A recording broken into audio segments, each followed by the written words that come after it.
ভগবান বললেন, চারিবেদ সরদর্শন পড়িয়া যে জন, সে যদি গৌরঙ্গ নাহি ভজে, বৃথা তার অধ্যয়ন লোচন বিহীন জন, দর্পণে অন্ধে কিবা কাজে।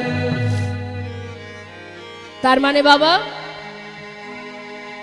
যদি শাস্ত্র অধ্যয়ন করবার পর তোমার ভিতরে অহংকার এসে যায়, মহাজন বললেন একটা অন্ধ ব্যক্তির সামনে আয়নার যেমন কোনো মূল্য হয় না, তুমি শাস্ত্র পড়ে তোমার ভিতরে যদি দীনতা না থাকে, তাহলে অন্ধ ব্যক্তির সমতুল্য হয়ে যাবে তুমি। ওই বিদ্যা অধ্যয়নে কোনো লাভ নেই, কোনো ফল নেই। আর যদি তোমার ভিতরে দীনতা থাকে, বিদ্যা নেই, বুদ্ধি নেই, শিক্ষা নেই, বাবা, এক মূর্খ ভক্ত, মায়েরা মন দেবেন, লেখাপড়া জানে না, তিনি গেছেন গুরুকুলে দীক্ষা নেবার জন্য। দীক্ষা পাবার পর গুরুদেব একটি ছোট্ট শ্রীমদ্ ভাগবত গীতা দিয়েছে। গীতাটা হাতে দিয়ে বলছে, ভক্ত, কিছু পারো আর না পারো, অন্তত স্নান করে ঠাকুর ঘরে বসে এক অধ্যায় করে গীতা পাঠ করো, কেমন? গুরুচরণে প্রণাম করে গীতাটা হাতে করে নিয়ে ঘরে ঢুকেছে। বাড়ি ফিরে এসে ভগবানের সিংহাসনের পাশে গীতাটা রেখেছে। প্রতিদিন স্নান করে এসে শুদ্ধ বসনে গীতাটা হাতে করে নিয়ে তার ভিতরে কি আছে না আছে পড়ার চেষ্টা করে, কিন্তু পারে না। এখন সে যখন পড়তে পারে না, তখন এলাকাবাসী তো জানে যে ও লেখাপড়া জানে না। ওই মূর্খ ভক্তের আচরণ দেখে এলাকার কয়েকজন পাড়াপড়শিরা তারা ব্যঙ্গ করতে শুরু করে দেয়।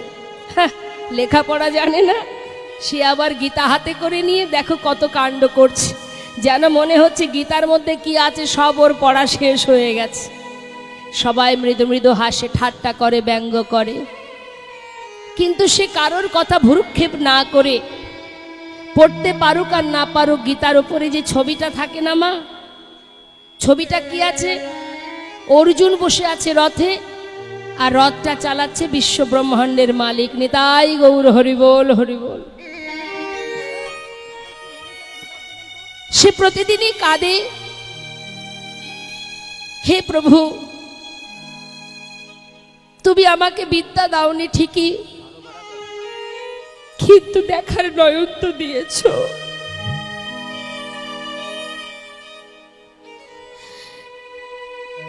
গীতার মধ্যে কি আছে আমি জানি না, কিন্তু গীতার উপরে যে ছবিটি আছে,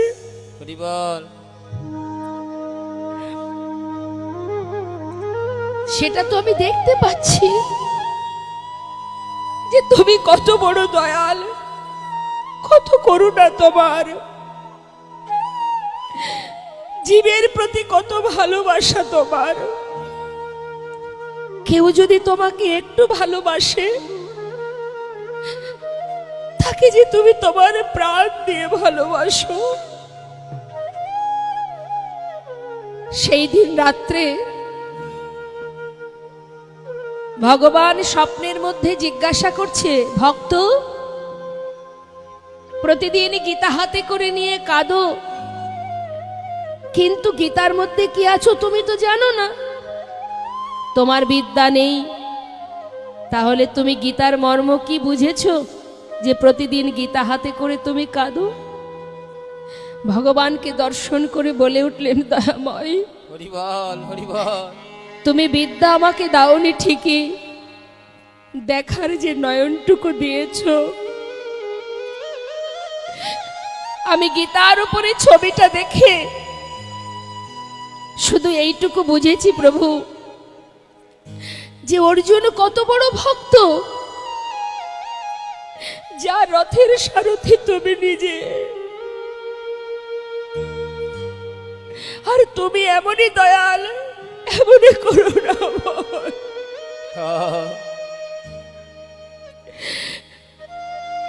তোমার ভক্তকে তুমি মাথায় করে রেখেছো, তুমি বিশ্ব ব্রহ্মাণ্ডের মালিক, তাই শুধু মনে হয় একটি বার যদি তোমায় ভালোবাসতে পারতাম অর্জুনের মতো ভক্ত এই জগতে আর কে বা আছে প্রভু? ভগবান বললেন, ভক্ত, গীতায় কি আছে না আছে তুমি পড়তে পারোনি ঠিকই, কিন্তু তোমার আর পড়ার কোনো প্রয়োজন নেই, কারণ যে জ্ঞান তুমি অর্জন করেছো সেটাই লেখা আছে গীতার মধ্যে। জয় গৌর হরিবল হরিবল। তাই জেনে রাখবেন মা, বেদ বিদ্যাধু কিছু নাহি জানত, সে যদি গৌরঙ্গ করে সার, ঠাকুর নয়নানন্দেতে বনে, সেই তো সকলই জানে, সর্বসিদ্ধি করতলে তার। যদি শুদ্ধ ভক্তি ভরে প্রাণ ভরে ভালোবাসতে পারো। ভগবান বলেছিল, যদি গঙ্গার জল জীবের হাতে নাও থাকে, এই জগতের কোনো কিছুই আমার প্রয়োজন নেই। আমি তো প্রত্যেকটি জীবের হৃদয়ে দুটি করে নয়ন দিয়েছি, একটাই দিয়েছি যমুনা, একটাই দিয়েছি গঙ্গা। জীব সংসারের জন্য সারা জীবন কাঁদে, আর যদি কোনো জীব আমার জন্য মাত্র দুফোঁটা বাড়ি বরিশন করে, যদি দুফোঁটা বাড়ি বরিশন করে নয়ন অশ্রু ভগবানের চরণে দিয়ে বলে, প্রভু এই জগতে তুমি ছাড়া আমার আর কেউ নেই, প্রভু আজ থেকে আমি তোমার, আর তুমি শুধু আমার। যদি চরণ স্পর্শ করে কাঁদে, যদি আমায় বলতে পারে, আমি যুগে যুগে সেই ভক্ত চরণে দাস হয়ে পড়ে থাকি। জানো দেবর্ষি, আমার ভক্তরা যখন আমার জন্য কাঁদে, আমি নহং তিষ্ঠামি বৈকুণ্ঠে যোগিরাং হৃদয় নাচ, মদ ভক্ত যত্র গায়ন্তি তত্র তিষ্ঠামি হে নারদ। যেদিন আমার ভক্তগণ, যেদিন আমার নাম শুনে, আমার গুণ কীর্তন শুনে, চোখের জলে বুক ভাসিয়ে কাঁদে ধুলাই গড়াগড়ি দে, একবার কৃপা করো বলে কাঁদে, আমি কি করি জানো নারদ? যখন ভক্তরা একত্রিত হয়ে একে অপরকে জড়িয়ে ধরে আলিঙ্গন করে, একে অপরকে জড়িয়ে ধরে কাঁদে, আমি কি করি জানো নারদ? আমি আর দূরে না থাকতে পেরে ভক্তের সেই শুদ্ধ প্রেম লাভ করবার জন্য আমি ভক্ত মাঝে যাই গড়া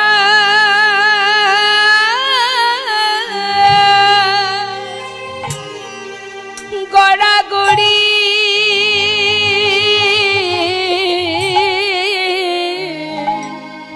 আমি ভক্ত মাঝে যাই, মাঝে যাই গড়া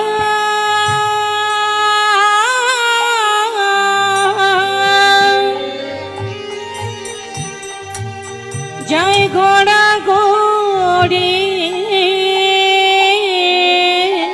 যখন ভক্ত ভক্তি দে কুলা কুলি, আমি সেই ভক্ত মাঝে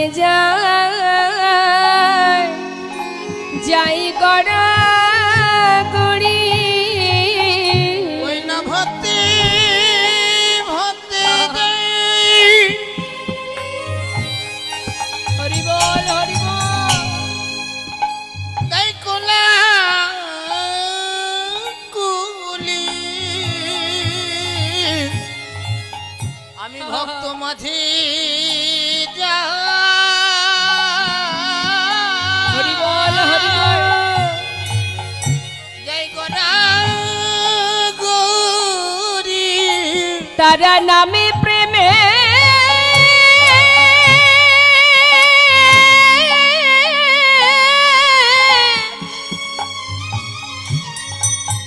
নামে প্রেমে হয়ে মাতা মাতি আমি সেই ভক্ত মাঝে যা